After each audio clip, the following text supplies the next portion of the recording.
فبأي آلاء ربكما تكذبان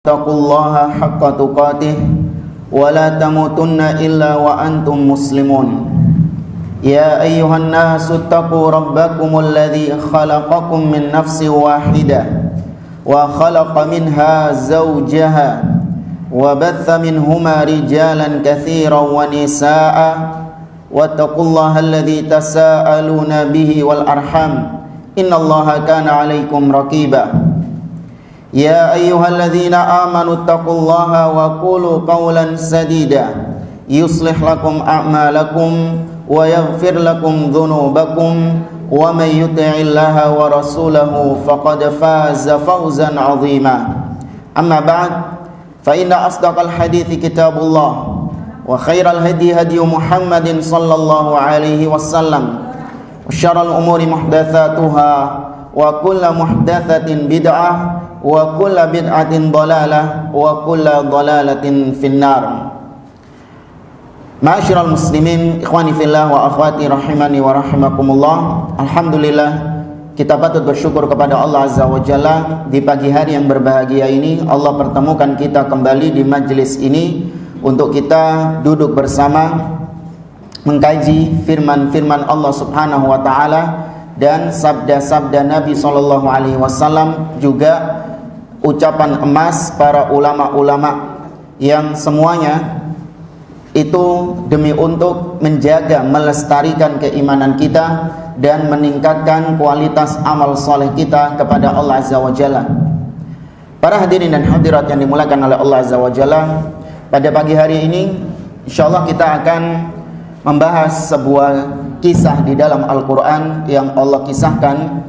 Kisah ini sangat penuh dengan pelajaran-pelajaran ibrah yang berharga bagi kita, terutama mereka yang berada di atas jalan tauhid, untuk agar senantiasa tegar di atas jalan tauhid, sebagaimana ya ungkapan para ulama salaf terdahulu, ilzam tariqal huda wala ilzam turuqal huda wala taghtarra bi kathratil halikin, atau wala ilzam turuqul huda wala taghtarra bi qillatis salikin.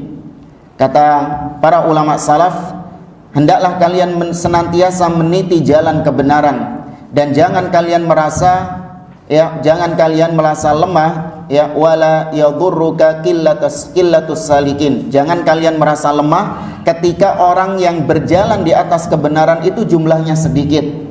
Ya, jangan merasa kecewa, jangan merasa rugi, jangan merasa sedih ketika Anda dapati ternyata yang berada di atas jalan kebenaran itu jumlahnya sedikit. Ya, wa iyyakum wa turuqad dalal, dan jauhilah bagi kalian jalan-jalan kesesatan, wala taghtarra bi kathratil halikin, dan jangan kalian tertipu dengan banyaknya orang-orang yang binasa di atas jalan kesesatan tersebut. Hadirin yang dimuliakan oleh Allah Azza wa Jalla, kisah yang akan kita baca ini adalah kisah seorang nabi, seorang rasul pilihan Allah Azza wa Jalla yang namanya banyak disebutkan di dalam Al-Quranul Karim. Disebabkan karena memang kisahnya yang mengandung berbagai macam faedah, berbagai macam ya manfaat ibrah, ya, dan kisahnya tersebut yang merupakan kisah yang hak, sebagaimana yang Allah sebutkan tentang kisah-kisah para nabi semuanya di akhir surat Yusuf.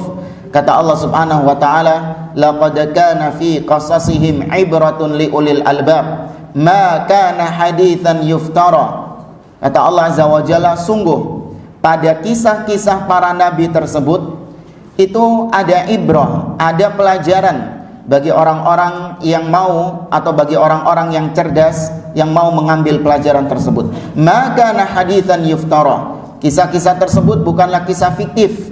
Ya, kisah yang akan kita sampaikan ini bukan kisah fiktif, bukan kisah dongeng, bukan kisah legenda. Ya, enggak sama, atau jangan disamakan dengan kisah kancil mencuri mentimun, atau kisah malin kundang, atau kisah sang kuryang. Enggak.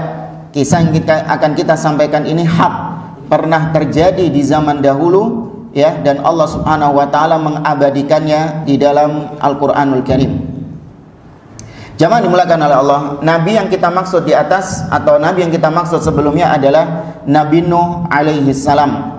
Ya, kita tahu Nabi Nuh alaihi salam itu banyak kisahnya disebutkan di dalam Al-Qur'an. Ada di dalam surah Al-A'raf, ada di dalam surah Hud, ya, ada di dalam surah misalnya Al-Qamar, ada di dalam surah, ya, bahkan satu surat yang akan kita bahas ini itu nama suratnya adalah nama beliau, yaitu surah Nuh alaihi salam. Kemudian jamaah dimuliakan oleh Allah, surat Nuh ini atau kebanyakan dari kisah-kisah tentang Nabi Nuh yang ada di dalam Al-Qur'an itu semuanya adalah ayat-ayat Makkiyah. Ya, ayat-ayat Makkiyah, bukan ayat-ayat Madaniyah. Ya, saya ulangi, semua kisah Nabi Nuh yang ada di dalam Al-Qur'an itu termasuk ayat-ayat Makkiyah. Sekarang kalau kita tanya apa bedanya ayat Makkiyah sama ayat Madaniyah? Satu saja mewakili biar tidak geremeng. Ayat Makkiyah itu yang diturunkan di Mekah. Kalau Madaniyah yang diturunkan di Madinah, gitu. Ya, ini kurang tepat. Ya, definisi yang kurang tepat, atau kalau kasarnya salah. Ya. Ya, surat Makkiyah disebutkan oleh para ulama maknanya adalah surat atau ayat yang turun pra-hijrah. Ya, surat atau ayat yang turun pra-hijrah, yaitu 13 tahun. Adapun surat Madaniyah, ayat Madaniyah adalah ayat yang diturunkan pasca hijrah, ya, setelah hijrahnya Nabi SAW. Tapi lah podo ya Ustaz, Nabi sebelum hijrah di mana? Mekah. Nabi setelah hijrah di mana? Madinah. Lah kan podo ya. Maka kita katakan enggak, beda. Ya, Nabi setelah hijrah itu enggak menetap di Madinah terus. Ya, ada saat-saat di mana Nabi SAW kembali lagi ke Mekah. Ya, peristiwa Fathu Mekah, pembebasan kota Mekah itu terjadi kapan? Periode sebelum hijrah atau setelah hijrah? Setelah hijrah. Kemudian Nabi ketika haji wada, itu periode Makkiyah atau periode Madaniyah? Haji wada Madaniyah. Padahal hajinya di mana? Di Mekah.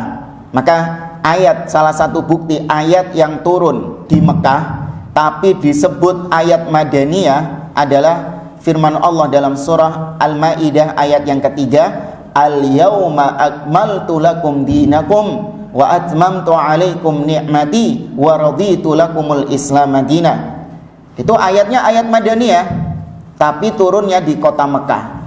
Ya, maka tidak mengharuskan ayat Madaniyah itu mesti turun di Madinah, sedangkan ayat Makkiyah itu mesti turun di Mekah. Memang kebanyakan gitu. Ya, tapi bukan itu definisinya. Kenapa kok surat Nabi atau surat Nuh atau ayat-ayat yang menceritakan tentang Nabi Nuh itu kok disebut ayat Makkiyah? Kenapa kok turunnya ketika periode Mekah? Disebabkan karena periode Mekah itu adalah periode sabar, fase-fase bersabar, di mana dakwah itu di awal-awal Nabi berdakwah banyak onak dan duri, banyak rintangan-rintangan. Nabi diusir, dicaci maki, ya, sahabat-sahabat ditindas, ada yang disakiti, ada yang dibunuh, macam-macam. Karena yang Allah turunkan surat atau ayat-ayat yang menceritakan tentang nabi-nabi terdahulu yang memperoleh nasib yang sama atau bahkan lebih parah daripada nasibnya Nabi dan para sahabat, yaitu mereka juga ditindas, mereka juga dibuli, mereka juga dicaci maki, mereka juga mendapatkan onak dan duri dalam berdakwah. Sehingga Nabi ketika mendengar ayat-ayat ini, hati Nabi akan tenang, hati Nabi akan tentram. Ternyata bukan cuman beliau tok yang mendapatkan itu, tapi nabi-nabi terdahulu itu semuanya juga mendapatkan onak dan duri. Oleh karena yang Allah sebutkan dalam surah Hud, ya, di dalam surah Hud ayat yang ke-120, Allah Subhanahu wa taala mengatakan, wa kullan naqussu 'alaika min amba'ir rusuli ma nuthabbitu bihi fuadak.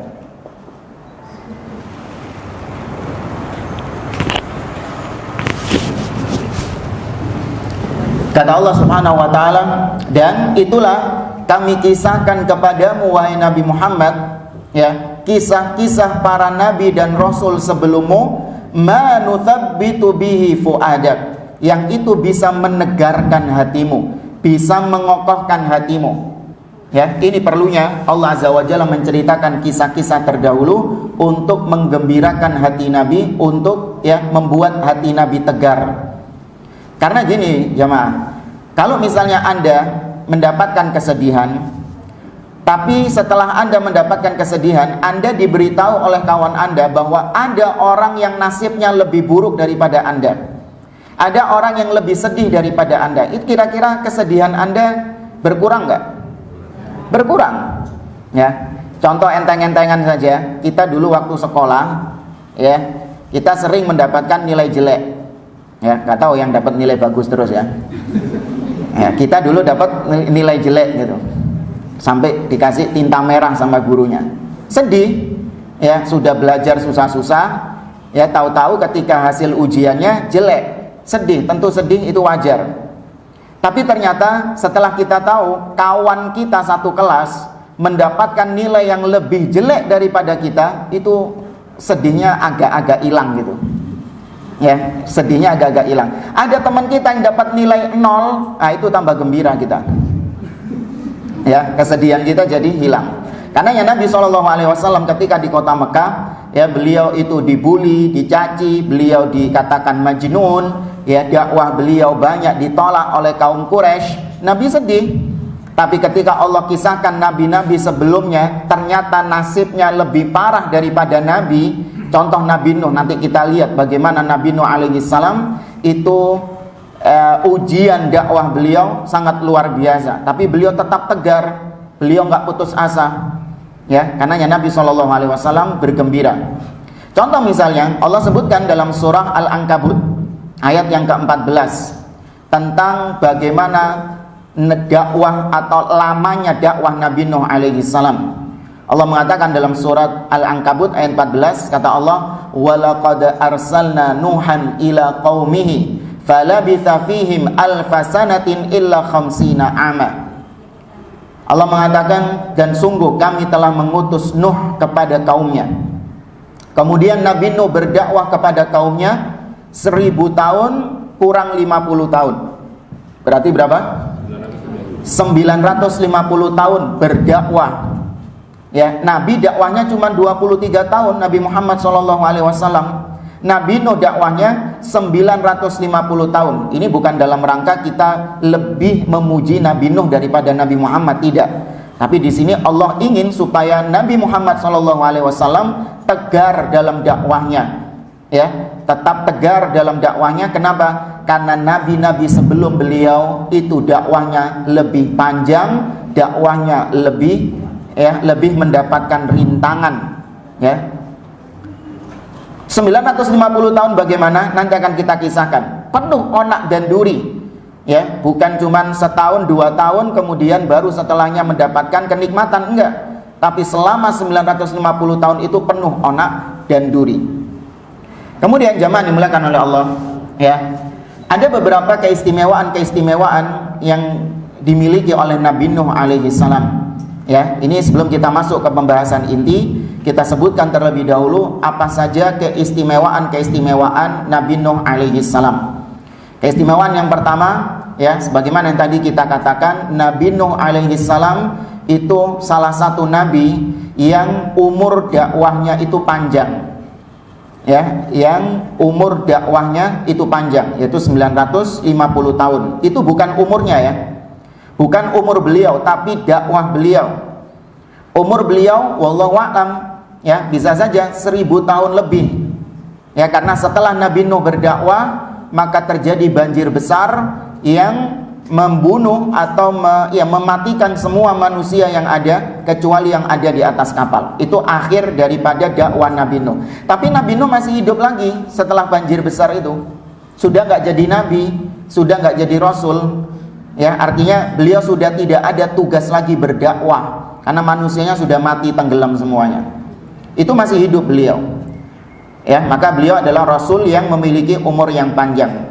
Kemudian hadirin yang dimuliakan oleh Allah, Nabi Nuh alaihissalam merupakan nenek moyang seluruh manusia yang ada. Ya, Nabi Nuh merupakan nenek moyang seluruh manusia yang ada setelah zaman Nabi Nuh alaihissalam. Karena para ulama menyebutkan Abul Bashar, bapaknya manusia itu ada 3. Yang pertama siapa? Adam, jelas. Yang kedua, Ibrahim enggak. Nabi Nuh yang ketiga. Di antara Nabi Adam dan Nabi Nuh itu ada satu lagi, bapaknya manusia. Siapa?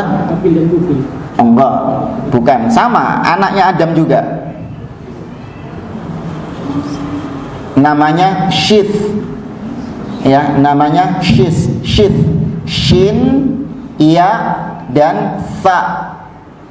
Ya, Shi, Iya, dan Fa. Syith. Ya, kalau mau ditulis bisa. Atau kalau bahasa Inggrisnya Seth. Ya, bukan Seth belatung ya, bukan. Seth. S-E-T-H. Pernah dengar ya, ada orang namanya Seth. Ya, orang barat namanya Seth. Itu dari anaknya Nabi Adam, yaitu Syith bin Adam.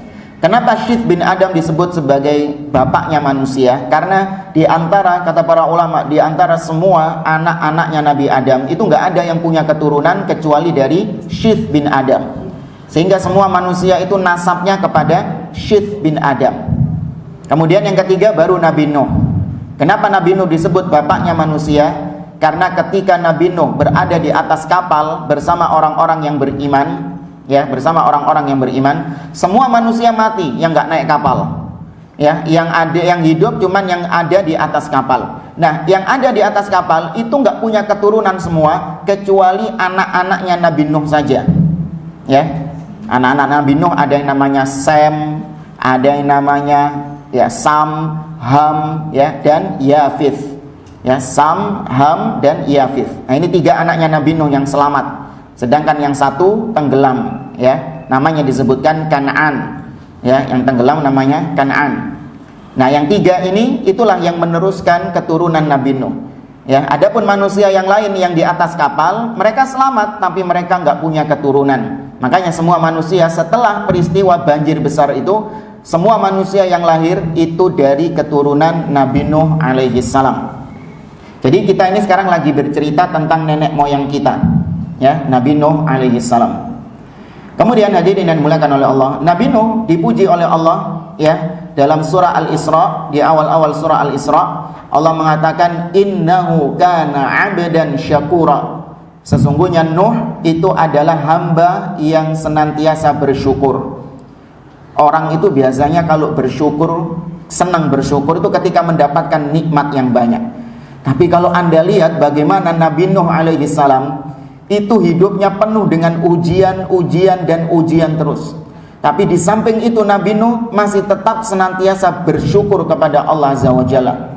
Ya, makanya syukur itu nggak cuma ketika dapat nikmat, tapi ketika mendapatkan ujian itu juga tetap harus bersyukur kepada Allah.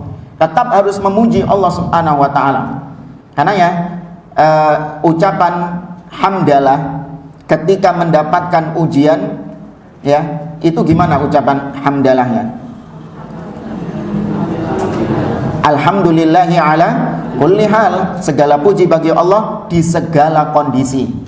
Ya, mau kondisinya sedang senang, kondisinya sedang duka, tetap memuji Allah. Kenapa? Karena di balik musibah tetap di situ ada nikmat dari Allah. Ya, tidak mungkin Allah Azza wa Jalla menetapkan sebuah ketetapan yang zalim kepada hamba-hambanya. Ya, buruk itu dari sisi kita, tapi dampak yang dihasilkan itu pasti baik. Ya, maknanya Nabi Nuh diuji atau dipuji oleh Allah dengan hamba yang senantiasa bersyukur.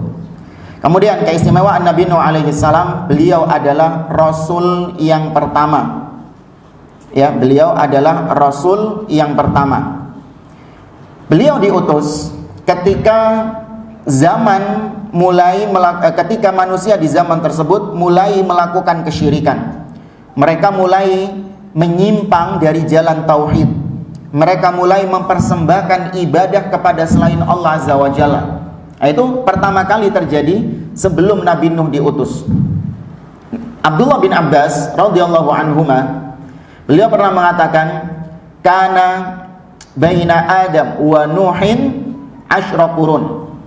Kata Abdullah bin Abbas, jarak antara Nabi Adam dengan Nabi Nuh itu ada 10 generasi. Satu generasi wallahu a'lam berapa abad. Ya, kalau lihat umurnya orang-orang dulu itu kayak Nabi Nuh aja udah ribuan. Ya, maka mungkin jaraknya puluhan ribu. Kanu alal Islam, mereka semua antara Nabi Adam sampai Nabi Nuh, manusia di zaman itu, mereka semua di atas tauhid, di atas Islam. Ya, nggak ada yang berbuat syirik kepada Allah Azza wa Jalla. Semuanya menyembah kepada Allah.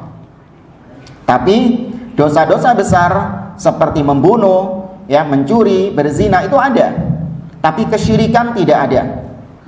Kapan mulai terjadi kesyirikan? Yaitu sebelum diutusnya Nabi Nuh alaihi salam. Yaitu ketika di zaman Nabi Nuh, ya, ada 5 orang yang soleh. Nanti akan kita sebutkan kisahnya. Itu ada di surat Nuh juga. 5 orang yang soleh, yaitu Wad, Suwa, Yaghut, Ya'ub, dan Nasr. 5 orang soleh ini ketika mati, ya, syaitan membisikkan kepada kaumnya untuk mengkultuskan. Tapi belum dikultuskan dulu, untuk mengenang jasa-jasanya 5 orang wali ini. Disuruh mengenang, ya, supaya Anda terinspirasi, supaya Anda meneladani 5 orang soleh ini. Dibuatkanlah, ya, monumen-monumen, dibuatkanlah gambar-gambar yang awal niatnya adalah untuk mengenang dan untuk supaya kita terinspirasi dari kesolehan 5 orang wali itu. Akhirnya mereka buat monumen-monumen 5 orang itu.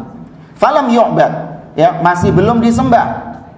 Kemudian setelah itu syaitan datang lagi kepada mereka membisikkan, ya, bahwasanya apabila kalian, ya, ingin mendapatkan rezeki atau kalian ingin supaya musibah kalian diangkat, maka mintalah kepada 5 orang wali ini.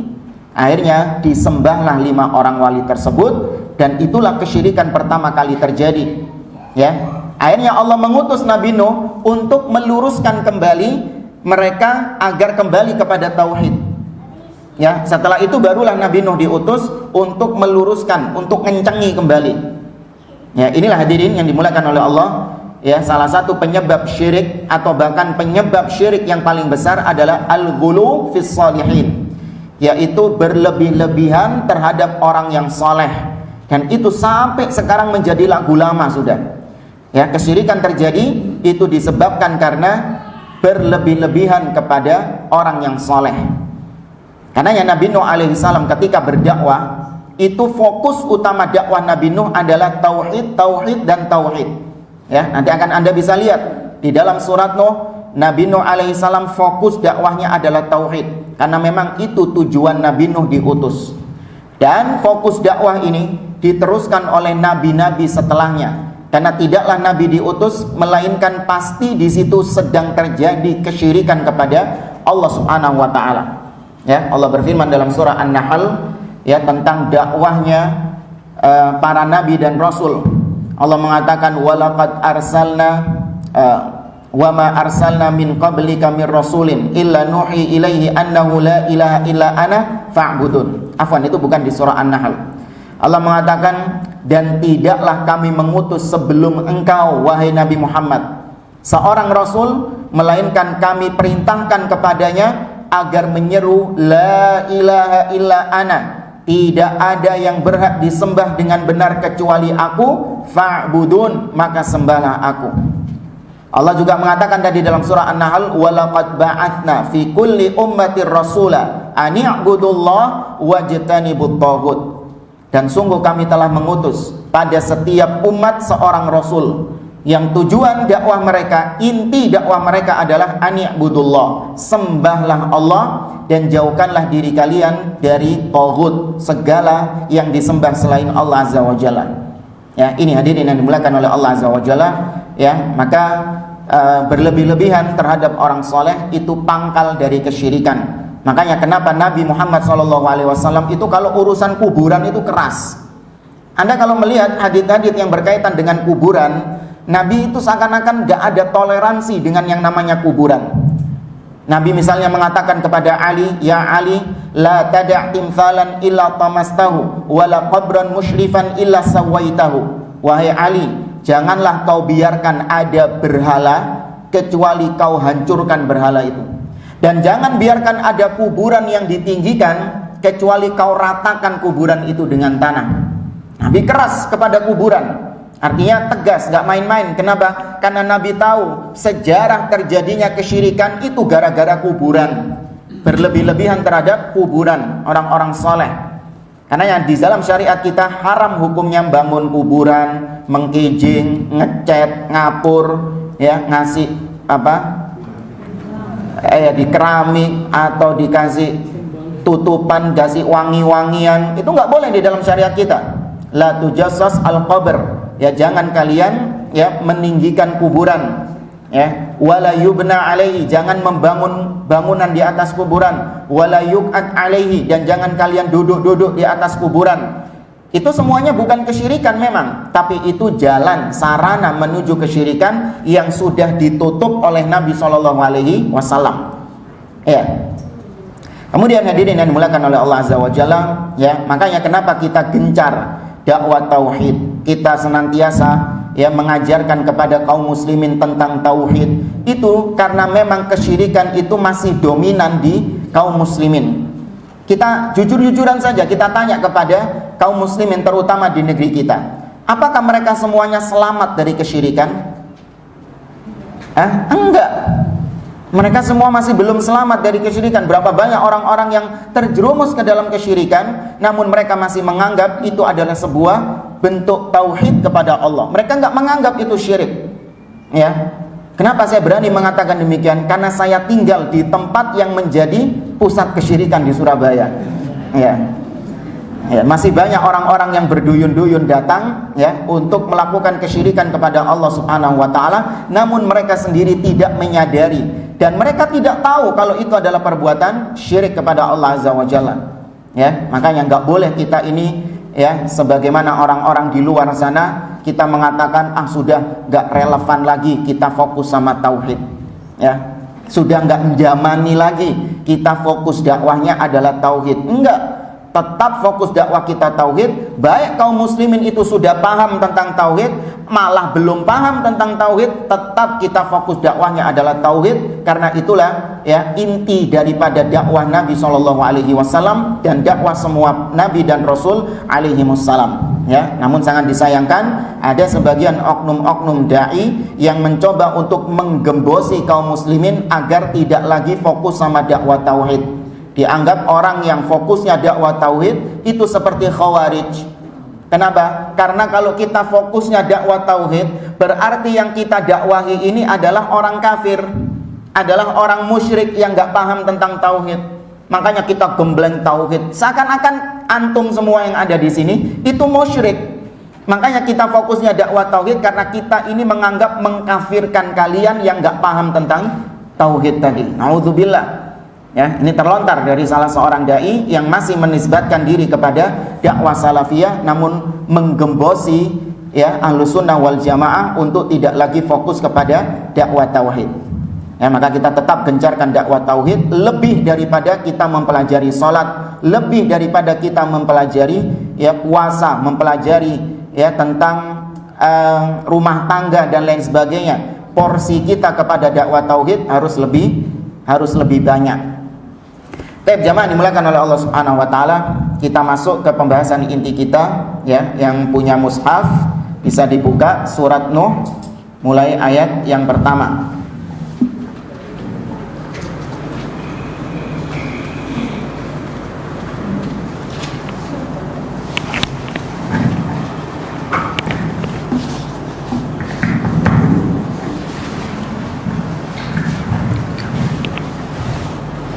Ya, kita mulai. Bismillahirrahmanirrahim. A'udzubillahi minasyaitonirrajim. Bismillahirrahmanirrahim.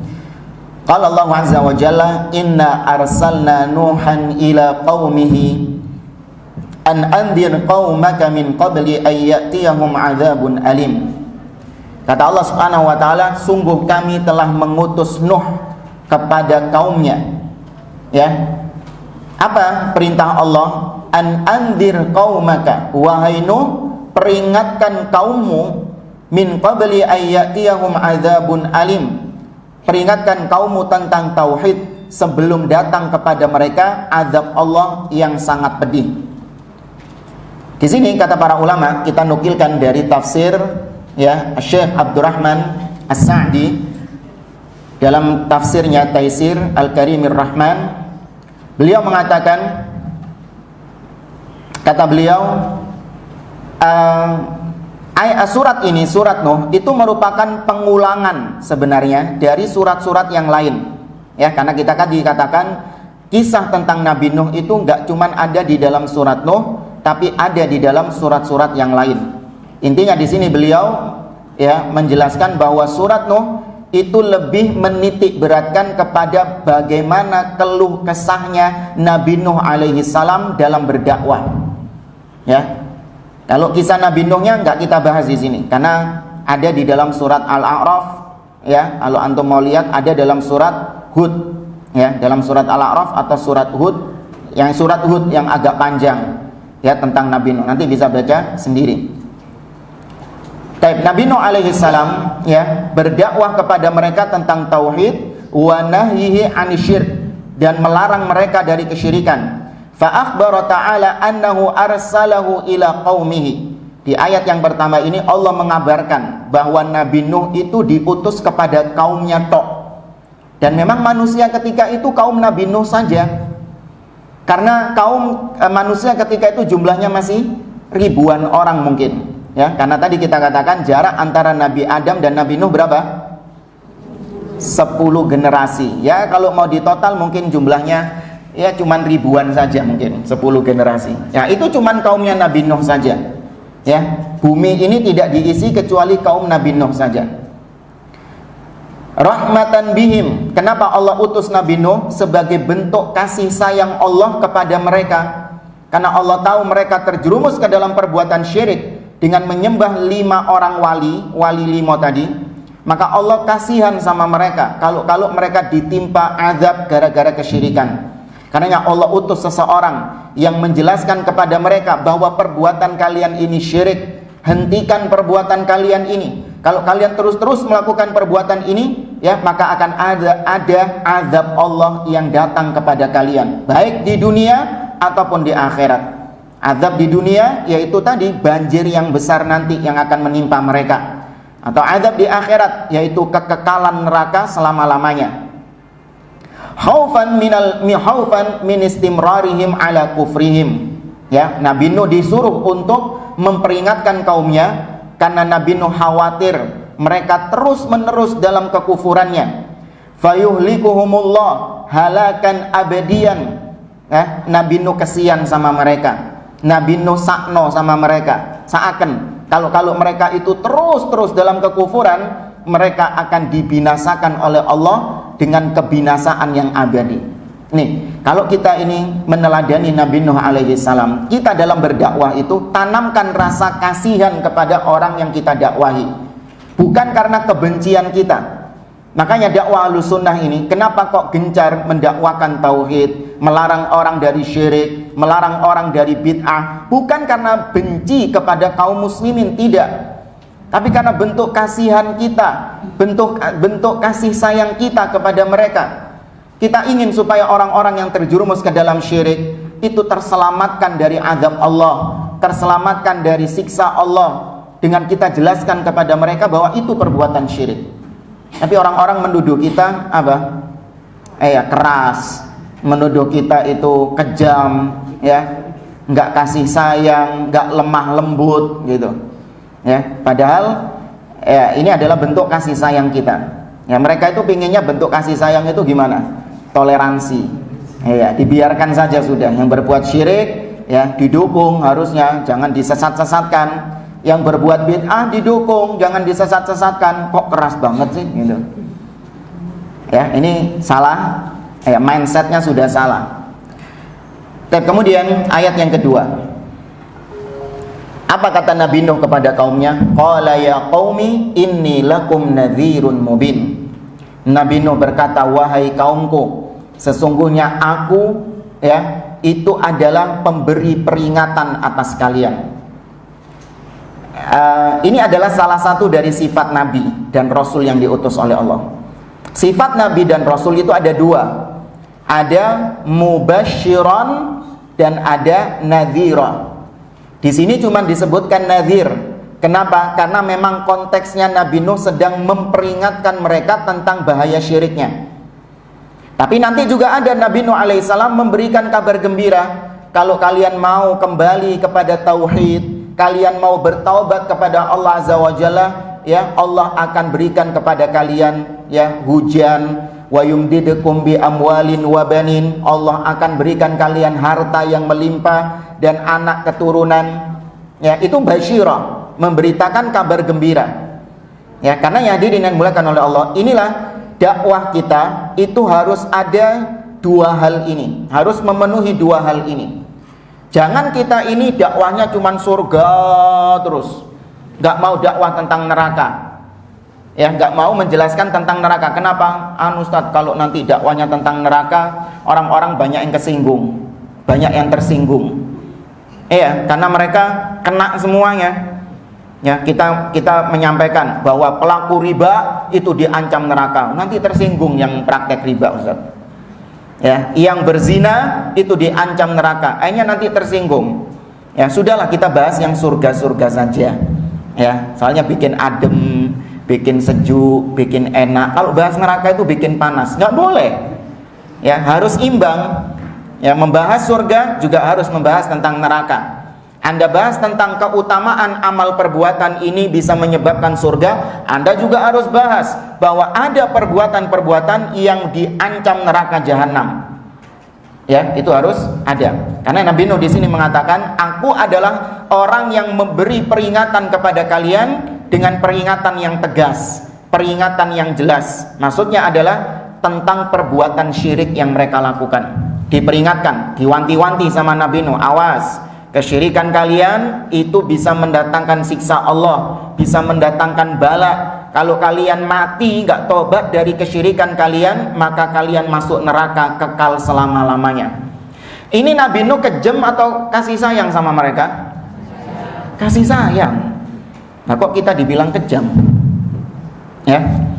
Baik, kemudian ayat yang ketiga.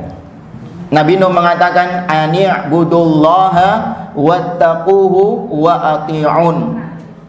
Nabi Nuh mengatakan kepada kaumnya, wahai kaumku, sembahlah Allah. Ini inti dakwahnya Nabi Nuh. Wahai Nabi Nuh, wahai kaumku, sembahlah Allah. Ya, wattaquhu, bertakwalah kalian kepada Allah, wa ati'un, dan taatlah kalian kepadaku, nuruto sama aku. Ya, percaya sama aku bahwa aku memberitakan seperti ini bukan karena aku ini ingin supaya menjadi orang yang kalian hormati, gila hormat, supaya kalian nanti supaya aku menjadi seorang raja yang kalian taati. Enggak. Aku mengatakan seperti ini karena memang aku sayang kepada kalian.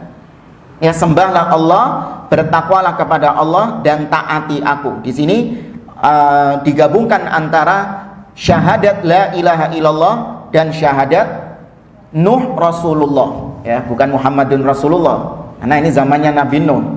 Ya, asyhadu anna Muhammadan Rasulullah wa asyhadu anna Nuhan Rasulullah. Ini digabungkan dalam ayat ini. Ani'budullah itu syahadat la ilaha illallah. Wa ati'un, taatlah kepadaku, yaitu taat kepada Nabi Nuh alaihi salam. Kemudian dalam ayat yang keempat Allah mengatakan, Nabi Nuh mengatakan, yaghfir lakum min dunubikum wa yuakhirkum ila ajalin musamma inna ajalallahi idza jaa la yuakhir law kuntum ta'lamun. Kata Nabi Nuh, kalau kalian beribadah hanya kepada Allah, kalian tinggalkan kesyirikan, kemudian kalian bertakwa kepada Allah, kalian taat kepadaku, niscaya Allah akan mengampuni dosa-dosa kalian. Ya, kalian yang melakukan kesyirikan, melakukan pelanggaran-pelanggaran berat seperti syirik, atau mungkin kalian membunuh, atau kalian mungkin berzina, atau kalian mungkin mencuri. Kalau kalian kembali kepada Allah, bertobat kepada Allah dengan hanya menyembah kepadanya, Allah akan ampuni dosa-dosa kalian. Ya, Allah akan ampuni dosa-dosa kalian. Plus wa yuakhirkum ila ajalin musamma, dan Allah akan mengakhirkan ajal kalian ke waktu yang ditentukan oleh Allah. Maknanya adalah Allah akan berikan kalian tambahan umur. Dan itu sebagaimana sabda Nabi SAW, ya, Nabi mengatakan tentang keutamaan silaturahim. Nabi mengatakan man arada ayyub satalahu fi rizkihi wa yunsa'alahu fi atharihi falyasil rahimahu. Barang siapa yang ingin rizkinya dibentangkan, umurnya dipanjangkan, hendaklah dia menyambung tali silaturahim. Nah ini kalau Nabi Nuh, yaitu kalau kalian taubat kepada Allah, kalian bertauhid kepada Allah, maka Allah akan memanjangkan usia kalian. Kenapa? Sampai pada waktu yang ditentukan. Karena ya ajal Allah, ketetapan Allah, ya kalau sudah datang la yu'akhir, enggak bisa ditunda lagi. Ya, lau kuntum ta'lamun, andai kata kalian tahu, ya, kalau ajal kalian itu enggak bisa ditunda-tunda, maka tentu harusnya kalian menyegerakan bertobat kepada Allah. Ya, menyegerakan untuk kembali kepada Allah Azza wa Jalla. Hadirin yang dimuliakan oleh Allah, Nabi Nuh berbicara kepada kaum yang sudah mengenal Allah Subhanahu wa taala. Ingat ya, tauhid rububiyah itu sudah dikenal oleh mereka. Ya, yaitu mengakui Allah yang menciptakan, Allah yang memberi rizki, Allah yang menguasai, itu mereka sudah yakin tentang hal itu. Karenanya yang difokuskan oleh Nabi Nuh bukan agar mereka yakin Allah sebagai Tuhan, tapi agar mereka yakin dan agar mereka mau menyembah hanya kepada Allah. Tauhid apa? Uluhiyah. Kalau tauhid rububiyah sudah. Makanya coba Anda lihat dakwahnya Nabi Nuh, muatannya adalah tauhid uluhiyah. Ya, kenapa? Karena tauhid rububiyah itu tauhid yang sudah dimaklumi oleh mereka, tauhid yang sudah diketahui oleh mereka. Ya. Kemudian hadirin yang dimuliakan oleh Allah Azza wa Jalla, Nabi Nuh mengatakan, ini keluh kesahnya Nabi Nuh. Ya, makanya Anda kalau berkeluh kesah, sambat, ya, kalau bahasa kita sambatan, itu sambat kepada Allah. Ya, jangan berkeluh kesah kepada makhluk, karena makhluk nggak bisa mengangkat, ya, onak dan duri Anda, nggak bisa mengangkat keluh kesah Anda. Ya, makanya Anda berkeluh kesah kepada Allah Subhanahu wa taala seperti Nabi Nuh alaihi salam. Nabi Nuh mengatakan, ya, qala rabbi inni da'autu qaumi lailan wa nahara. Ya Allah, wahai Rabbku, aku berdakwah kepada kaumku, aku mengajak kaumku malam dan siang. Ya, jadi Nabi Nuh dakwahnya itu bukan cuman pagi tok kayak gini, ya, terus habis gitu besok lagi, enggak. Tapi Nabi Nuh, ya, kalau bisa dikatakan malam dan siang ini hampir 24 jam Nabi Nuh terus berdakwah. Ya, Nabi Nuh terus berdakwah. Falam yaziduhum du'ai illa firara. Namun tidaklah ajakanku kepada mereka bukan malah semakin mendekatkan mereka kepada Allah, justru semakin membuat mereka kabur, justru membuat mereka semakin jauh. Lihat, apakah dakwahnya Nabi Nuh yang salah? Apakah metodenya Nabi Nuh yang salah? Enggak. Ya, Nabi Nuh dakwahnya benar enggak? Benar, namun hidayah di tangan Allah Azza wa Jalla. Ya, Nabi Nuh alaihi salam ketika berdakwah bukan malah mereka semakin tobat, justru membuat mereka semakin lari. Karena memang itu resiko dakwah kayak gitu, hidayah di tangan Allah Azza wa Jalla. Jangan terus karena gara-gara mereka semakin lari, kemudian Anda melakukan berbagai macam cara sampai perkara-perkara yang haram Anda lakukan demi untuk membuat mereka kembali lagi kepada Anda. Jangan. Ya, lakukan proses saja. Nggak usah Anda mencari metode-metode baru yang ada unsur-unsur haramnya, belani supaya Anda banyak followersnya. Ya, kan sebagian dai gitu sekarang. Ya, supaya banyak yang datang ke masjid, metode dakwahnya dirubah, muatan dakwahnya dirubah, nggak mau lagi berbicara tauhid, nggak mau lagi berbicara tentang syirik, nggak mau lagi berbicara tentang bid'ah. Kenapa? Nanti takut followersnya berkurang, takut nanti orang-orang nggak mau datang ke masjid. Ya, maka gimana? Ya sudah, kita ini dakwahnya banyol saja, ya, sambil ngelawak. Kalau sambil ngelawak, banyak yang datang, seneng orang-orang. Ya enak Ustadz iki ya, apa? Mulai awal sampai entek ngakak terus di sini. Ya, ada dai-dai yang gitu, nuruti pangsa pasar. Ya, pangsa pasarnya suka banyol, maka sang dai, ustadznya pun juga suka banyol. Kenapa? Untuk menarik hati mereka. Ya, ada lagi yang mengatakan karena pangsa pasar kita ini bahasanya bahasa gaul, maka kita juga harus ikut bahasa gaul. Ya, kita juga harus ikut bahasa gaul. Nabi Musa premannya para nabi, ya, kemudian Aisyah itu cewek traveler, ya, kemudian Allah itu maha keren. Itu kata dia bahasa gaul. Padahal gaul, bahasa gaul nggak ada yang seperti itu. Ada nggak anak-anak gaul yang mengatakan Musa premannya Nabi? Nggak ada. Baru mulutnya dia tok yang mengatakan gitu. Baru cangkemnya dia tok sih ngomong kayak gitu. Ada nggak anak-anak gaul yang kata mereka, oh nggak, saya ini kan mengikuti bahasa mereka saja, biar mereka itu akrab sama saya. Iya sudah. Ada nggak ya jamaah Anda yang mengatakan Allah itu maha keren? Nggak ada, baru cangkemnya dia tok. Maka ini cuman sekedar ya alasan saja saya mengikuti bahasa mereka. Padahal bahasa mereka nggak pernah mengatakan Nabi Musa preman, nggak pernah mengatakan Allah itu maha keren, nggak pernah mengatakan Aisyah itu cewek yang gaul, cewek yang suka traveling kemana-mana. Nggak ada. Bahasa gaul nggak ada yang kayak gitu. Ya, maka jangan merubah metode dakwah yang sudah paten.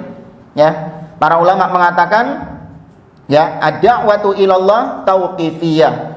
Dakwah kepada Allah itu sifatnya berhenti pada dalil.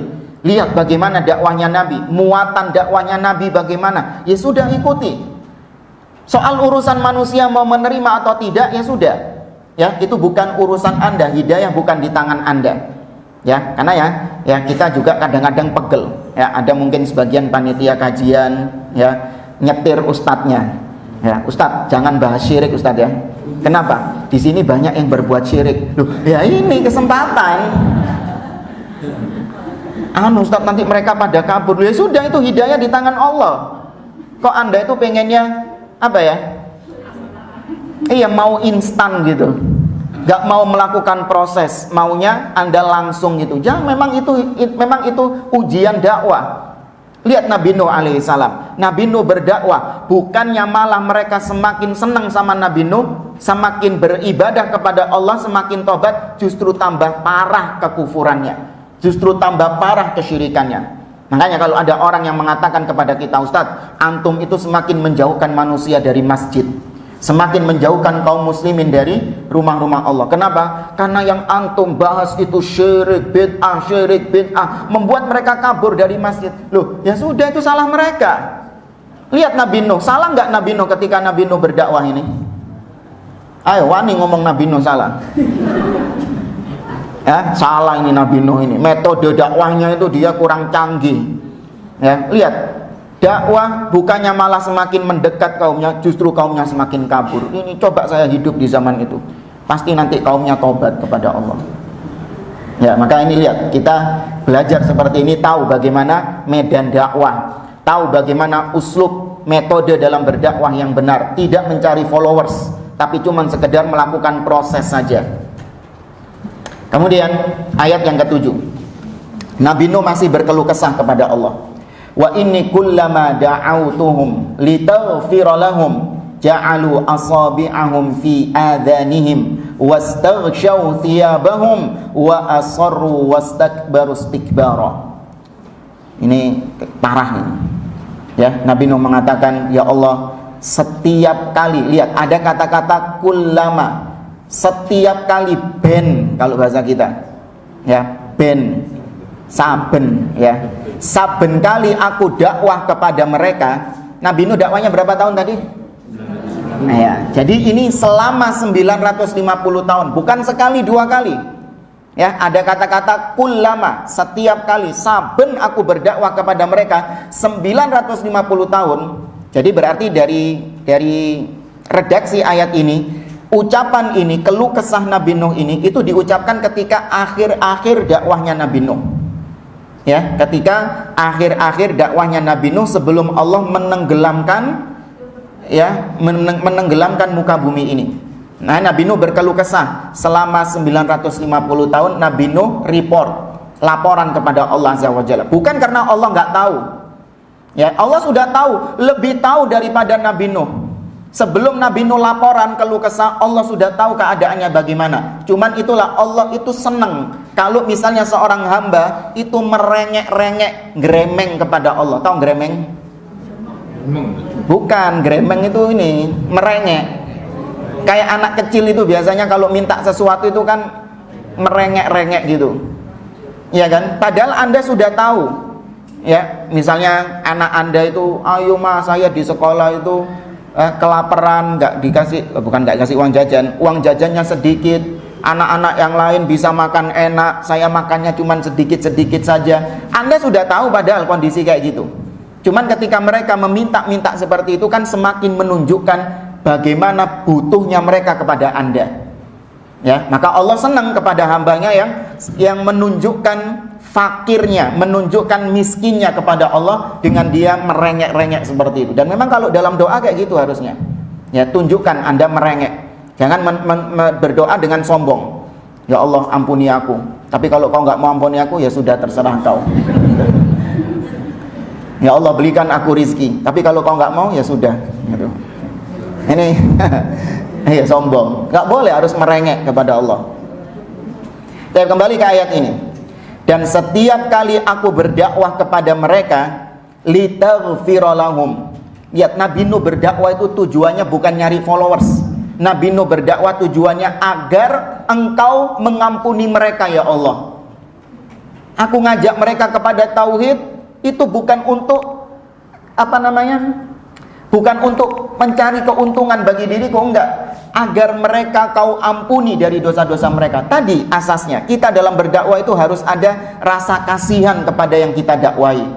Ya, agar mereka diselamatkan Allah, agar mereka diampuni Allah, agar mereka dimasukkan ke dalam surga Allah itu. Tapi lihat balasan mereka. Ja'alu asabi'ahum fi adhanihim.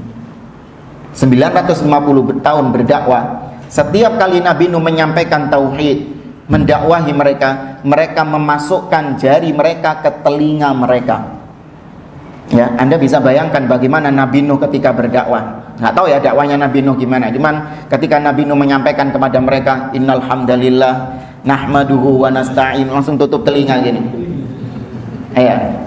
Saya juga bayangkan bagaimana Anda semua yang hadir di sini, saya ngomong dari tadi Anda tutup telinga semuanya. Iya, gimana itu? Pulang saya ya. Ya, nggak mau balik lagi. Ya, sudah wis sekali tok kenapa? Iya, nggak kena dikandani. Padahal baru sehari. Nabi Nuh berapa tahun? 950 tahun. Ya, tapi inilah ya, kita nggak bisa dakwah seperti itu.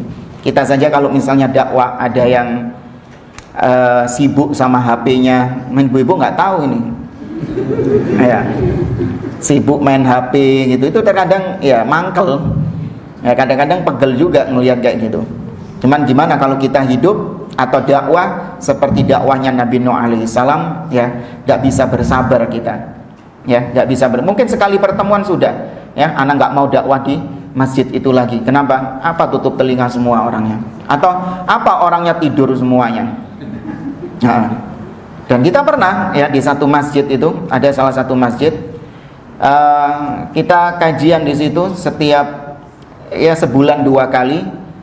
Orang yang hadir di situ itu, yang hadir itu cuman 3 orang yang aktif ya. Itu cuman 3 orang. Yang satu sudah tua, agak budek. Yang satunya tidur, yang satunya main HP sendiri. Ya. Itu cuma sebulan tok, habis itu sudah tak berhentikan kajiannya gitu.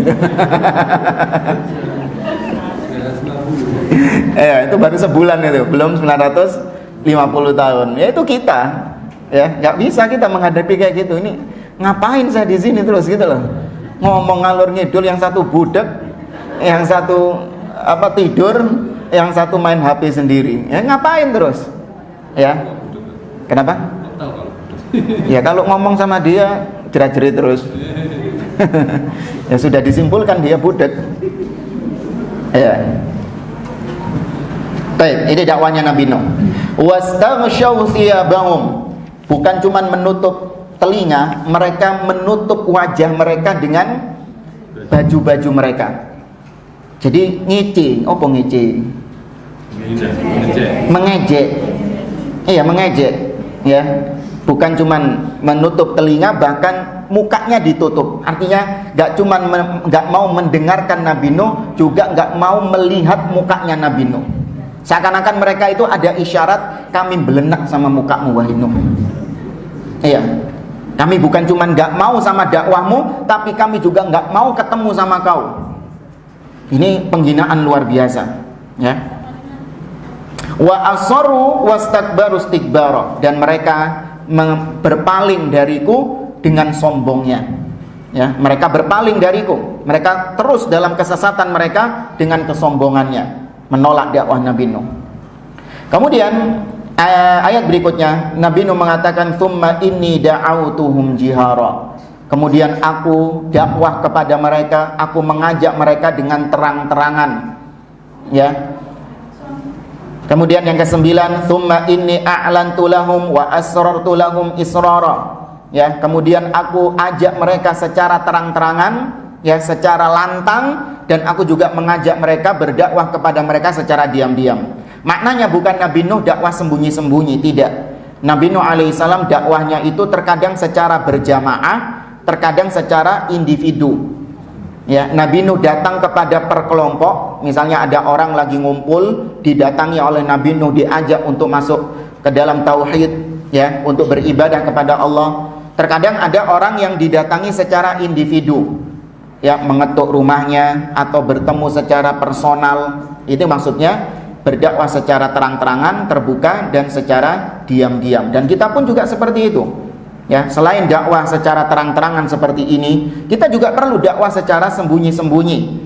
Ya, dakwah secara diam-diam, di mana ada saudara kita yang terjerumus ke dalam perbuatan dosa, kita datangi dia secara personal. Kita datang ke rumahnya, ya, kita nasihati dia untuk meninggalkan dosa tersebut. Itu yang dimaksud Nabi Nuh alaihi salam.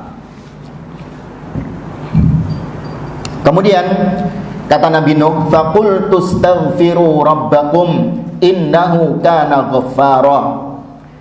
Kemudian aku katakan kepada mereka, Nabi Nuh nih bilang, aku mengatakan kepada kaumku, istaghfiru rabbakum, beristighfarlah kalian kepada Rabb kalian. Lihat, Nabi Nuh di sini menggunakan kata-kata Rabb.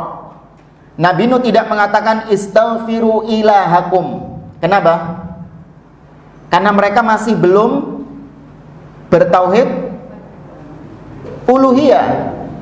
Ya, mereka masih belum bertauhid uluhiyah. Mereka masih bercampur dengan kesyirikan, menyembah kepada sesembahan-sesembahan yang lain. Mereka masih belum mengakui Allah satu-satunya yang berhak disembah.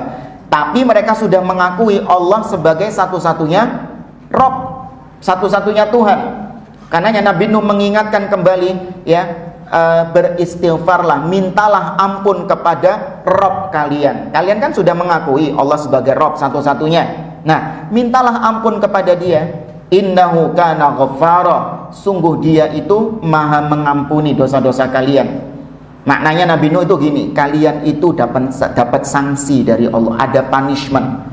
Gara-gara perbuatan dosa kalian, itu nanti akan ada punishment, akan ada sanksi hukuman dari Allah di dunia ataupun di akhirat. Nah, kalian bisa memutihkan sanksi itu. Ya, bukan cuma samsat yang ada pemutihan. Ya, Allah bisa memutihkan dosa-dosa kalian. Bagaimana caranya? Minta ampun kepada Allah, beristighfar kepada Allah.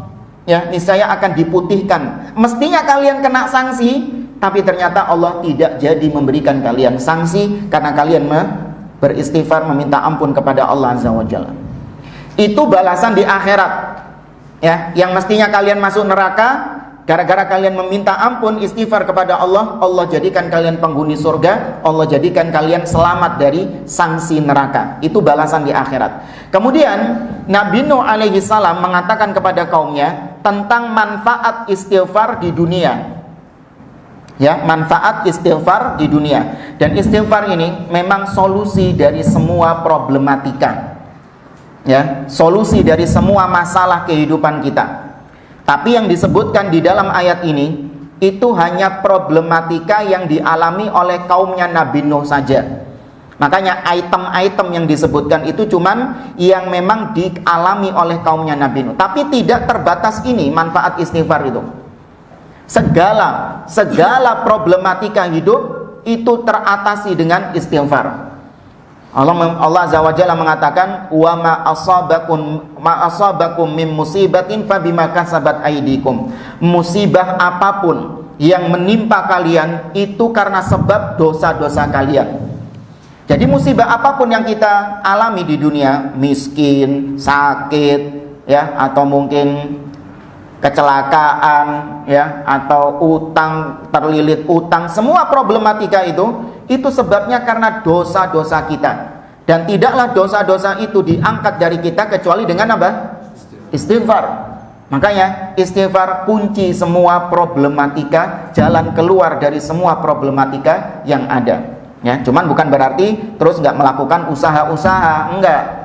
Tetap, ya, jangan cuma terlilit hutang, astagfirullah gitu, terus gak dibayar hutang gitu. Tetap harus ada usaha. Nah, usaha itu nanti dimudahkan sama Allah Azza wa Jalla. Ya, usaha itu dimudahkan oleh Allah dengan kita beristighfar. Baik, apa manfaat istighfar di zaman Nabi Nuh? Kata Nabi Nuh kepada kaumnya, yursilis samaa alaikum midrara. Kalau kalian beristighfar kepada Allah, Allah akan menurunkan hujan yang lebat kepada kalian. Ya, ini yang pertama. Kemudian yang kedua, wa yumdidukum bi amwalin wa banin. Allah akan jadikan harta kalian dan anak kalian banyak. Ya, Allah jadikan harta kalian dan anak keturunan kalian itu banyak. Wa yaj'al lakum jannatin wa yaj'al lakum anhara. Allah akan jadikan, ya, Allah akan berikan kepada kalian kebun-kebun. Ya, Allah akan berikan kepada kalian kebun-kebun, dan Allah akan berikan kepada kalian sungai-sungai yang ada di negeri kalian. Ya, wallahu a'lam, bisa jadi karena di negeri tersebut kering kerontang. Ya, tidak ada hujan, tidak ada sungai, ya, kebun-kebun mengering. Maka gimana solusinya supaya ada sungai, ada air, persediaan air, ada kebun-kebun, ya, yang berisi buah-buah, tanaman-tanaman itu ada? Istighfar kepada Allah. Ya, makanya ini solusi, ya. Sama juga di negeri kita lagi musim kekeringan sekarang, ya. Salah satu ibadah yang bisa kita lakukan untuk minta hujan kepada Allah selain sholat istisqa. Kalau sholat istisqa ini berjamaah, ya, harus ada yang mengadakan. Tapi kalaupun Ustadz di negeri saya nggak ada yang mengadakan, Ustadz, maka gimana? Ya, Anda sendiri istighfar kepada Allah Azza wa Jalla. Ya, Anda meminta ampun kepada Allah Subhanahu wa taala. Al-Imam Al-Hasan Al-Basri, ya, diriwayatkan pernah dikeluhkan oleh seseorang. Jadi Imam Al-Hasan Al-Basri ini seorang ulama tabi'in. Ya, seorang ulama biasa memang kedatangan tamu untuk, ya, bertanya tentang permasalahan agama, ya. Al-Hasan Al-Basri rahimahullah didatangi oleh seseorang yang mengeluhkan tentang desanya yang belum turun hujan. Ya, maka dia ini minta kepada Al-Hasan Al-Basri, gimana caranya supaya Allah menurunkan hujan? Amalan apa yang bisa aku lakukan untuk supaya Allah menurunkan hujan? Kata Al-Hasan Al-Basri, istaghfirillah. Ya, mintalah ampun kepada Allah, beristighfarlah kepada Allah. Pulang orang itu. Datang orang yang kedua mengeluhkan tentang kemiskinannya. Dia itu miskin, ya, susah hidupnya. Bagaimana caranya supaya Allah memberikan aku harta? Maka Nabi Al-Hasan Al-Basri juga mengatakan istaghfirillah. Ya, istighfarlah kepada Allah. Yang ketiga lagi datang mengeluhkan tentang mandul. Dia sampai tua belum punya keturunan. Maka bagaimana caranya? Amalan apa yang bisa aku kerjakan? Lagi-lagi Al-Hasan Al-Basri mengatakan istaghfirillah. Ya, beristighfarlah kepada Allah Subhanahu wa taala. Datang lagi seseorang yang mengeluhkan tentang kebun-kebunnya yang kering. Ya, tidak ada persediaan air. Ya, dia ingin supaya kebunnya itu rindang, kebunnya banyak buahnya, dan perairan di tempatnya itu lancar untuk mengairi kebun-kebunnya tadi. Bagaimana caranya? Amalannya amalan apa? Lagi-lagi Al Hasan Al Basri mengatakan istaghfirillah. Pulang orang itu. Muridnya yang ngelihat heran. Ya, ada muridnya yang ngelihat tadi heran. Dia mengatakan kepada Al Imam Al Hasan Al Basri, ada 4 orang mengeluhkan kepadamu, problematika mereka berbeda-beda, tapi jawabanmu satu, yaitu istighfar semua. Kata Al Imam Al Hasan Al Basri, beliau mengatakan, ma qultu lahum min indi nafsi.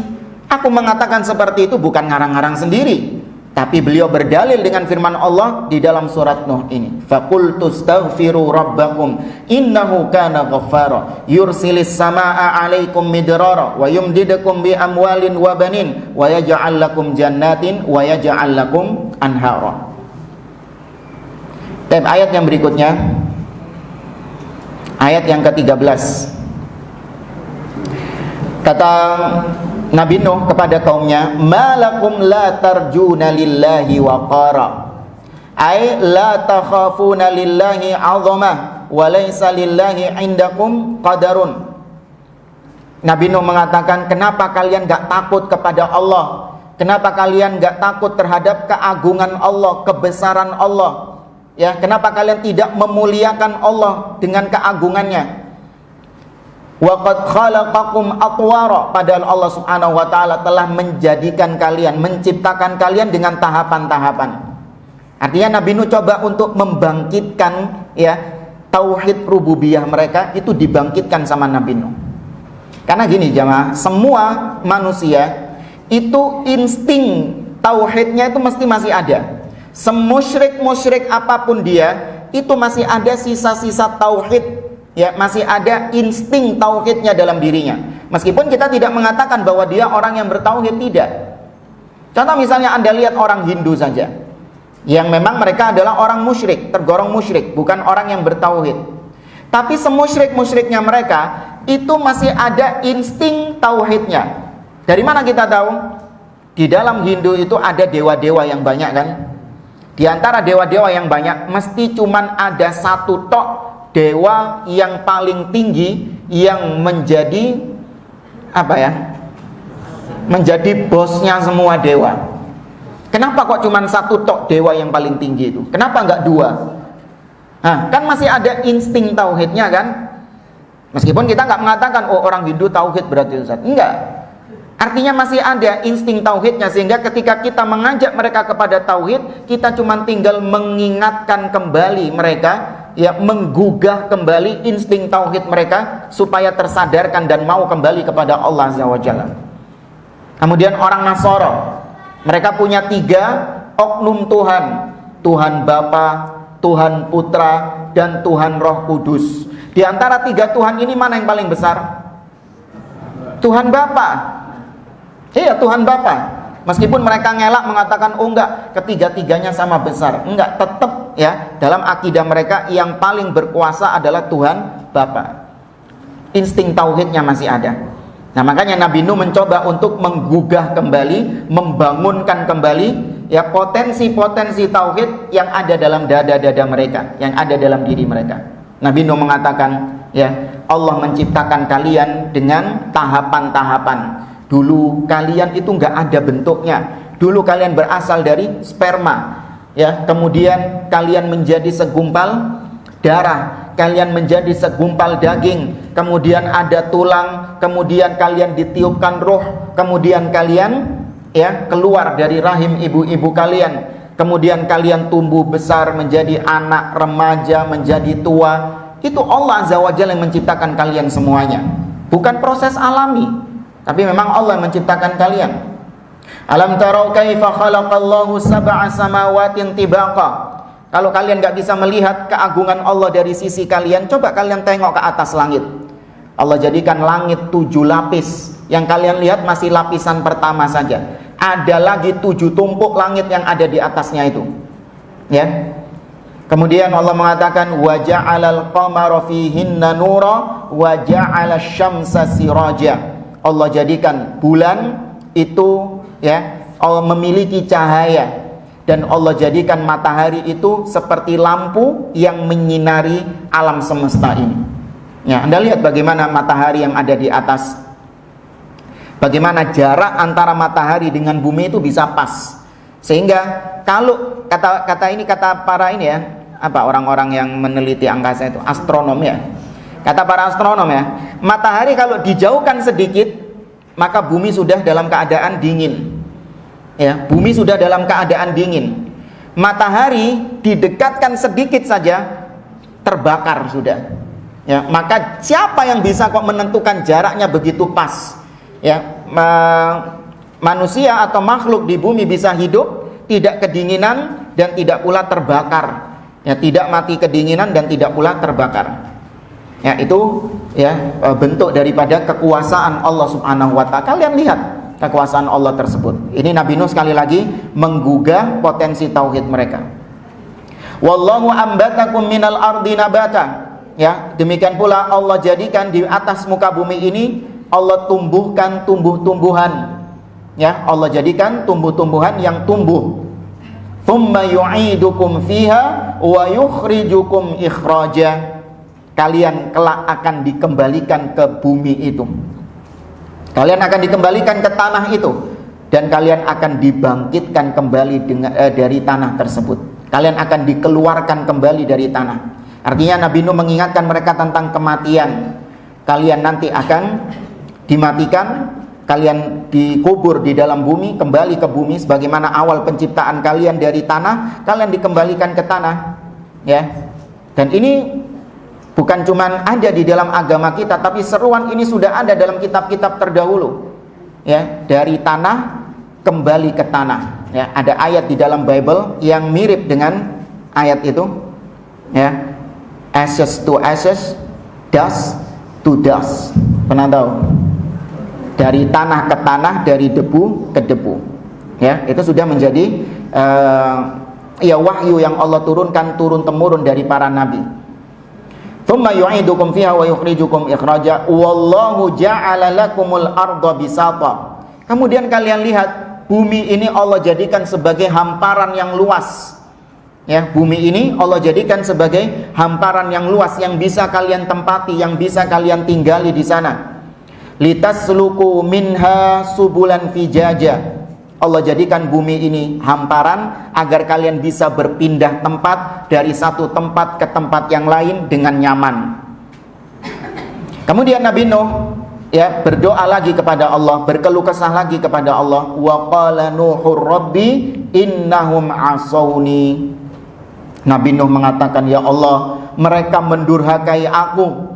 Ya, sesungguhnya mereka mendurhakai aku. Wattaba'u man lam yazidhu maluhu wa waladuhu illa khasara. Mereka enggak mau taat kepadaku, mereka durhaka kepadaku. Justru mereka mengikuti orang-orang yang enggak bisa memberikan mereka harta, enggak bisa memberikan mereka keturunan, melainkan hanya memberikan kerugian atas mereka. Hanya mengikuti setan-setan saja. Orang-orang yang menyesatkan manusia dari jalan Allah itu yang diikuti sama mereka. Ya, padahal nggak bisa bermanfaat bagi mereka, nggak bisa mendatangkan apa-apa. Kalau ikut Nabi Nuh tadi, kalian kalau ikut Nabi Nuh, Allah menurunkan hujan, melimpahkan rizki kepada kalian, memberikan kalian keturunan, menjadikan kebun-kebun dan sungai-sungai kepada kalian. Tapi justru mereka durhaka kepadaku. Wa makaru makran kubara. Justru mereka membuat makar kepadaku dengan makar yang sangat besar. Ya, merencanakan rencana jahat kepada Nabi Nuh alaihi salam dengan mengejek-ngejek Nabi Nuh, yang merendahkan Nabi Nuh. Ya, bahkan mengatakan dalam surat Hud, ya, mereka mengatakan ma naraka taba'aka illa alladhina hum aradhiluna badiyar ra'i. Wahai Nuh, tidaklah kami melihat orang yang mengikutimu kecuali mereka yang orang-orang yang kecerdasannya kurang, makanya mereka mau ikut sama kau. Yaitu orang-orang yang ketika ditawari langsung mau. Itu mereka orang-orang bodoh, gak mikir dulu. Kalau kita enggak mikir disi, tahu aja kita enggak langsung terima, kita pikir terlebih dahulu. Nah, yang ikut kau, yang mengikuti engkau, yang menjadi umatmu, itu orang-orang yang sumbu pendek, begitu diajak langsung mau. Itu orang bodoh. Ya, aradhiluna, orang-orang rendahan. Ya, mereka adalah orang-orang rendahan karena memang kaumnya Nabi Nuh, umatnya Nabi Nuh yang ikut sama Nabi Nuh kebanyakan orang miskin, kebanyakan orang yang nggak punya, sehingga mereka nggak mau ikut Nabi Nuh disebabkan karena Nabi Nuh itu levelnya level rendahan. Ya, kaum-kaum yang rendahan. Taib jamaah dimuliakan oleh Allah Azza wa Jalla. Kemudian Allah mengatakan, wa qalu la tadharunna alihatakum wa la tadharunna wadda wa la suwa'a wa la yaghutha wa ya'uqa wa nasra. Dan mereka mengatakan, janganlah kalian meninggalkan sesembahan kalian. Jangan kalian meninggalkan Wad, Suwa', Yaghuth, Ya'uq dan Nasr. Ini yang kita katakan tadi, wali limo. Ya, ini wali limo. Orangnya sudah mati. Ketika Nabi Nuh dakwah, wali limo ini sudah meninggal. Ya, cuman kuburannya, monumennya itu disembah oleh kaumnya. Wa qad adallu katsira, sungguh mereka telah tersesat. Ya, sungguh mereka telah menyesatkan banyak orang. Ya, orang-orang yang berbuat syirik itu mereka telah menyesatkan banyak orang. Wala tazididz zalimina illa dhalala. Nabi Nuh berdoa, ya Allah, jangan kau tambahkan kesesatan atas orang-orang yang zalim itu. Ya, jangan kau lebih parah lagi kesesatan mereka. Artinya Nabi Nuh memintakan hidayah kepada mereka. Mimma khati'atihim ughriqu fa udkhilu nara falam yajidu lahum min dunillahi ansara. Jangan kau tambah kesesatan mereka ya Allah, disebabkan karena dosa-dosa mereka. Ya, disebabkan karena dosa-dosa mereka, sehingga kalau mereka semakin kau sesatkan, maka mereka ya itu akan ditenggelamkan ke dalam neraka, dimasukkan ke dalam neraka, dan mereka tidak dapat melepaskan dari neraka. Tidak ada yang bisa menolong mereka dari neraka kecuali hanya Engkau ya Allah. Nah, ini bentuk kasih sayang Nabi Nuh kepada mereka. Kemudian ya, di saat sudah puncak-puncaknya, dalam artian tidak ada lagi dakwah Nabi Nuh yang diterima sama mereka. Ya, Anda bisa lihat di dalam surat Hud. Ya, Anda bisa lihat dalam surat Hud ayat yang ke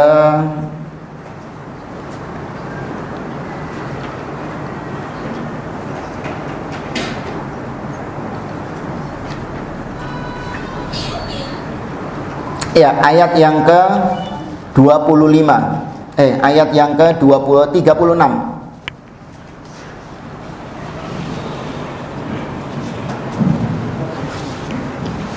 Afwan, ada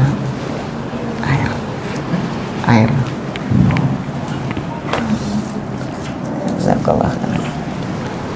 Ya, coba dibuka surat Hud ayat yang ke 36. Wa uhiya ila Nuhin. Sudah ya?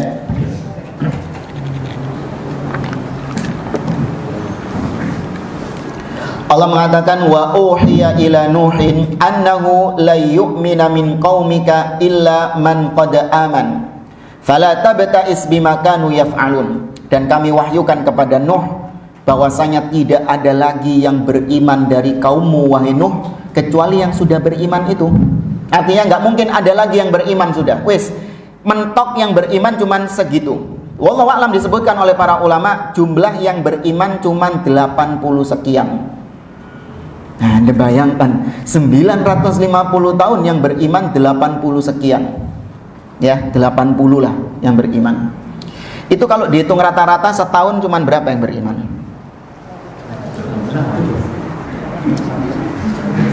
Satu orang itu berapa tahun? 100 tahun baru dapat satu orang. Enggak lah, 950 kok. Coba dihitung. Pakai kalkulator dihitung. 10 tahun baru dapat satu orang. Masya Allah. Lihat, 10 tahun oleh wong siji. Nah, apakah dakwanya Nabi Nuh gagal? Ayo sing wani ngomong Nabi Nuh gagal dakwanya. Ini keberhasilan dakwah tidak dilihat dari followers. Ya, lihat jamaah, ini ibrah bagi kita. Jangan tertipu dengan followers yang banyak. Pasti benar. Kenapa? Tuh Ustadz kalau kajian sampai meluber keluar ke embong-embong sampai ke tengah jalan raya. Berarti apa? Berarti benar ustadznya. Lihat dulu ukuran kebenaran bukan dari banyaknya jamaahnya, bukan dari bestsellernya bukunya, bukan. Ini dikira bestseller pasti benar. Ya, jamaahnya banyak sudah pasti benar. Enggak. Ya, kebenaran diukur dari kesesuaian dengan dalil. Ya benar saja dakwahnya banyak, lawung dia menghalalkan yang haram, mengharamkan yang halal, ya pantas banyak yang seneng. Ya kan, orang kan senengnya yang enak-enak sekarang.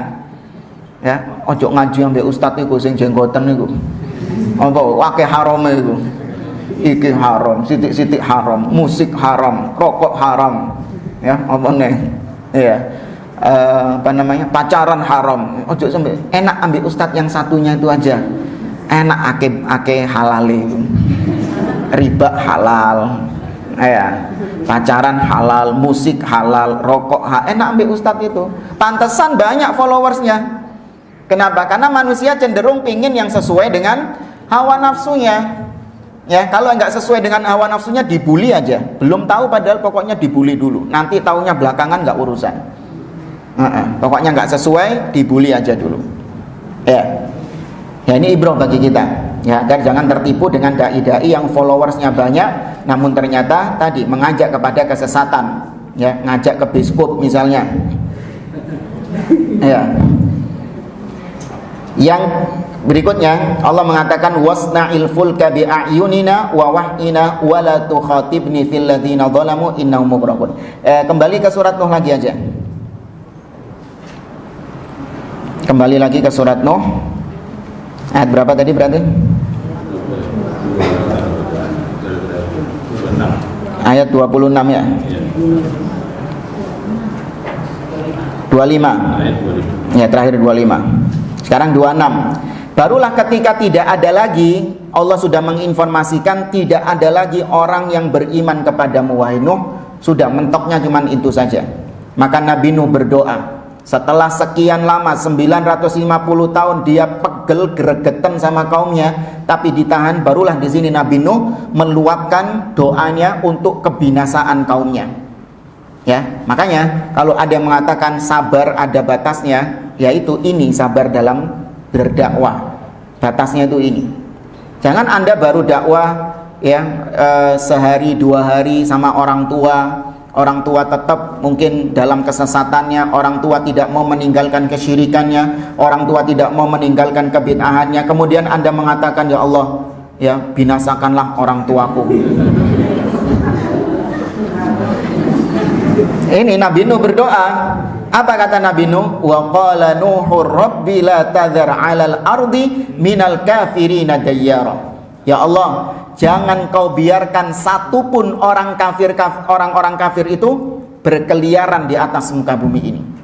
Ya, jangan kau biarkan mereka berkeliaran di atas muka bumi. Artinya Nabi Nuh mendoakan agar mereka dibinasakan. Kenapa? Gak ada manfaatnya sudah.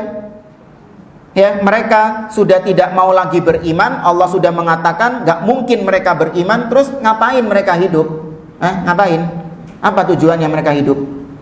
Ingat ya, Allah yang mengatakan ya, mereka tidak mungkin beriman. Sudah berarti selesai. Lah kalau kita, apakah Allah mengatakan kepada kita sudah, jamaahmu sudah nggak bakalan beriman? Apa pernah gitu? Enggak, makanya kita terus berusaha. Kalau Allah sudah mengatakan percuma sudah. Ya, jamaah masjid, apa Baitul apa ini? Jamaah masjid Baitur Rahman tidak ada yang mau menerima dakwahmu. Ya sudah. Ya, tapi karena Allah Azza wa Jalla tidak memberikan informasi itu kepada kita, maka nggak boleh kita pastikan. Ya, Nabi Nuh berdoa seperti itu. Kemudian Nabi Nuh mengatakan alasan kenapa Nabi Nuh berdoa seperti itu, innaka intadharhum yudillu ibadak wala yalidu illa fajiran kafara. Ya Allah, apabila kau biarkan mereka, keberadaan mereka yang katamu mereka nggak mungkin beriman, keberadaan mereka itu justru akan menyebabkan hamba-hambamu yang sudah beriman malah kena syubhat. Malah mereka sesatkan nanti sama yang kafir ini. Yang sudah ada 80 tadi itu, malah nanti disesatkan oleh yang tidak mungkin beriman tadi. Dan tidaklah mereka nanti melahirkan generasi berikutnya sama-sama kufurnya juga, percuma. Ya. Ini sudah sakit, pohonnya sudah sakit, nggak bisa diperbaiki, harus ditebang sudah. Nggak bisa diperbaiki, sudah ditebang. Lihat, ini berdasarkan wahyu, bukan berdasarkan spekulasi Nabi Nuh alaihi salam. Cuman memang Allah sudah wahyukan mereka nggak mungkin beriman. Inilah ilmunya Allah. Allah itu mengetahui apa yang telah terjadi, apa yang sedang terjadi now sekarang, apa yang akan terjadi nanti, dan apa yang tidak terjadi seandainya terjadi, bagaimana terjadinya. Yang dibicarakan ini masuk yang mana? 1, 2, 3 atau 4? Tak ulangi ya, fokus. Ayat 27 ini. Ya Allah, ya kalau mereka kau biarkan hidup, mereka akan menyesatkan hamba-hambamu, dan mereka tidaklah mereka melahirkan keturunan kecuali sama-sama kafirnya juga. Itu masuk yang mana? Ilmunya Allah yang mana? 4. Yang keempat. Tidak terjadi kan? Ya kan, mereka kan dibinasakan, tidak memiliki generasi. Cuman Allah tahu mereka itu kalau punya anak, punya generasi, pasti sama kafirnya kayak bapak. Pasti podo kafir ambek mbae sudah. Terus menerus kayak gitu. Padahal nggak terjadi. Tapi itu ilmunya Allah Azza wa Jalla. Nah, sama kayak Nabi Khadir. Nabi Khadir ketika membunuh anak kecil, tahu ya kisahnya, surah Al-Kahfi. Nabi Khadir ketika membunuh anak kecil, itu kan perintah Allah. Kenapa kok anak kecil itu dibunuh? Karena anak ini kalau nanti dewasa akan menyesatkan orang tuanya, membuat orang tuanya kufur, padahal dua orang tuanya adalah orang tua yang beriman. Wa ammal gulamu fakana abawahu mu'minain fa khashina ayyurhiqahuma tughyanan wa kufra. Ya. Itu ilmunya Allah yang keempat. Tidak terjadi, tapi terjadinya bagaimana? Seandainya terjadi bagaimana? Allah mengetahuinya. Kemudian Nabi Nuh berdoa, Rabbil firli, ya Allah ampuni aku. Artinya Nabi Nuh, kalau memang dakwahku selama ini salah, dakwahku selama ini nggak benar, maka ampuni aku. Aku hanya menyampaikan wahyumu. Ya, wali walidayya, dan ampuni kedua orang tuaku juga. Waliman dakhala baitiya mu'mina, dan orang-orang yang masuk ke dalam rumah-rumah masuk ke dalam rumahku dari kalangan mukminin dan mukminat. Artinya mereka yang masuk ke dalam rumahku, yaitu yang beriman, mau mengikuti aku. Ya, wala tazidil zalimina illa tabara, dan jangan kau tambahkan bagi orang-orang yang zalim kecuali kebinasaan bagi mereka, kecuali kehancuran bagi mereka. Ya. Ini akhir dari surat Nuh. Ya. Taib jamaah dimulakan oleh Allah Azza wa Jalla. Barangkali ada yang ingin ditanyakan dari apa yang kita sampaikan tentang Nabi Nuh alaihi salam. Ya, silakan.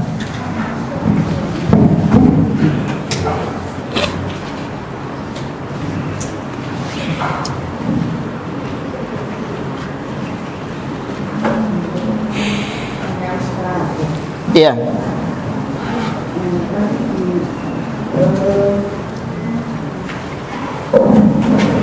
Silakan.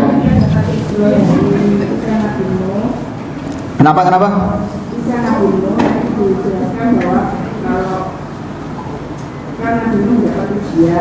Iya. Iya. Iya.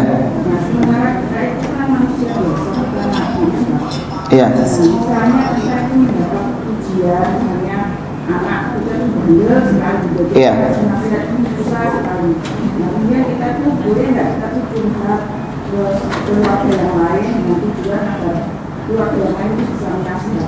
Iya. Nah, iya, yang dimaksudkan adalah kalau kita curhat kepada makhluk itu jangan berharap, ya, jangan berharap solusi yang terbaik dari makhluk tersebut. Karena makhluk terkadang bisa salah. Kalau ditanya hukumnya bagaimana, boleh kalau memang makhluk itu mampu diberikan kemampuan untuk mengatasi masalah tersebut. Memang ability-nya makhluk itu seperti itu. Boleh meminta bantuan kayak gitu, meminta solusi kayak gitu boleh. Cuman solusinya pasti tepat nggak? Nggak bisa kadang. Memang terkadang bisa, iya, terkadang memang enggak. Tapi kalau kita sambatnya kepada Allah, kita keluh kesahnya kepada Allah, Allah yang bisa memberikan jalan keluar bagi kita. Wa man yattaqillaha yaj'al lahu makhraja. Barang siapa yang bertakwa kepada Allah, maka Allah berikan jalan keluar, solusi baginya. Wa yarzuqhu min haitsu la yahtasib. Allah akan berikan rizki dari arah yang tidak disangka-sangka. Ya, ini sekali lagi, ya bukannya nggak boleh kita berkeluh kesah kepada makhluk. Ya, cuman jangan sampai kita berkeluh kesah kepada makhluk namun tidak berkeluh kesah kepada Allah. Seakan-akan gimana? Seakan-akan kita lebih percaya kalau kita sambatnya sama makhluk. Kita lebih yakin kalau makhluk itu yang menolong kita daripada Allah Subhanahu wa taala. Ya kan? Kalau saya itu sambatnya sama teman saya, Ustaz, itu teman saya bisa ngasih solusi, Ustaz. Teman saya bisa nolong saya. Misalnya saya banyak terlilit hutang. Saya mengeluh kepada teman saya, ya baru datang saja, belum mengeluh sudah dikasih duitnya. Kilo, kon ngutang kan? Ya, kilo duitnya. Itu sudah terjamin, Ustaz. Kalau sama Allah kan nggak instan. Nah, ini yang nggak boleh, hati-hati. Paham maksudnya ya? Ya, lebih percaya ketika berkeluh kesah kepada makhluk, namun tidak yakin ketika berkeluh kesah kepada Allah Subhanahu wa taala. Ini yang terlarang. Ya, adapun berkeluh kesah kepada makhluk boleh-boleh saja, asalkan memang kita lihat dia memang punya kemampuan ya untuk memberikan solusi kepada kita, maka nggak apa-apa. Ya, wallahu a'lam. Ya. Bagaimana caranya kita mengingatkan teman ketika dia mempercayai bahwa ibu pertiwi itu memang ada? Soalnya kan baru-baru ini kan viral tentang ibu pertiwi. Apa ketika kita sudah mengingatkan, tapi yang ada malah kita sedih. Yang katanya apa dikit-dikit mengharamkan, dikit-dikit apa haram. Oh ya, istilahnya malah mereka menuduh kita ini enggak nasionalis. Ya. Ya, maka jawab muslim itu temannya itu. Ya, kalau muslim kembalikan kepada tadi potensi dia, insting dia dalam tauhid rububiyah. Tanyakan kepada dia, siapa yang menciptakan alam semesta ini? Siapa yang menciptakan dirimu? Siapa yang menciptakan orang tuamu? Siapa yang menciptakan nenek moyangmu? Siapa yang menurunkan hujan? Ya, tanyakan tentang ya perkara-perkara tentang rububiyahnya Allah Subhanahu wa taala. Maka kalau dia seorang muslim, tentu dia akan mengatakan Allah. Ya, dan enggak ada satupun dalil yang mengatakan ibu pertiwi yang menciptakan, enggak ada. Kalau kau non muslim, silakan kau mengatakan yang menciptakan bumi ini adalah dewa ini, ibu apa, terserah, itu keyakinanmu. Cuman kalau kau seorang muslim, maka haram, enggak boleh kau menisbatkan sesuatu kepada selain Allah Azza wa Jalla dalam urusan penciptaan. Ya, coba tanyakan kepada dia dalil yang pertama. Kalau enggak ada, ajak berpikir secara logika. Ya, ajak berpikir ibu pertiwi itu ada di mana? Ya, siapa yang pertama kali mengatakan bahwa itu adalah ibu pertiwi yang menciptakannya? Tanyakan kepada dia. Dapat dari mana kau ibu pertiwi itu? Dapat dari apa misalnya? Kitab-kitab apa? Darmo Gandul, kitab apa mana? Sutasoma atau kitab-kitab seperti itu. Kemudian tanyakan, mana yang lebih kau yakini, kitab-kitab itu atau Al-Quran?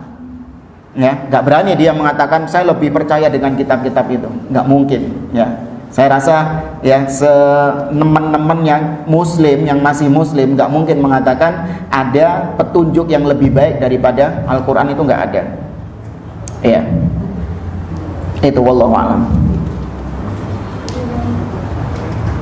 Cukup? Ya. Ya, ini yang bisa kita sampaikan, kurang lebihnya mohon maaf. Kita cukupkan pertemuan kita.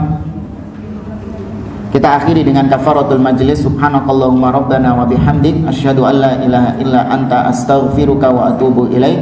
Wa akhiru da'wana anil hamdulillahi rabbil alamin. Wassalamualaikum warahmatullahi wabarakatuh.